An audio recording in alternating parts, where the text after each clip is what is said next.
আমি অ্যাডভোকেট গোবিন্দ প্রামাণিক, মহাসচিব, বাংলাদেশ জাতীয় হিন্দু মহাজোট। গতকাল বিকালে শেখ হাসিনার পদত্যাগের পরে এদেশের হিন্দু সম্প্রদায় মনে করেছিল যে তাদের উপর বিশাল একটা হামলা, লুটপাট, অগ্নিসংযোগের ঘটনা ঘটবে। কিন্তু গতকাল বিকালেই বিএনপি এবং জামাতের নেতারা তাদের নেতৃবৃন্দকে হিন্দুদের বাড়িতে হামলা, লুটপাট, অগ্নিসংযোগ যাতে না হয় এবং প্রত্যেক মন্দিরে যাতে পাহারা দেয় সেই ব্যবস্থা করার নির্দেশ দেয়। এবং গতকাল থেকে আমরা দেখেছি সেই পাহারা দিয়েছে। সাধারণভাবে হিন্দুদের উপরে বড় কোনো মন্দিরে কোনো হামলার ঘটনা ঘটে নাই।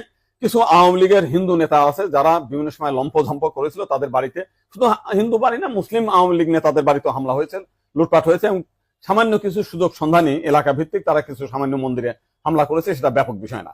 কিন্তু আমরা দেখলাম যে ভারতের রিপাবলিক এইটাকে নিয়ে ব্যাপকভাবে রিউমার ছড়াচ্ছে, নানান কিছু মিলে উদ্ভট কথাবার্তা বলছে।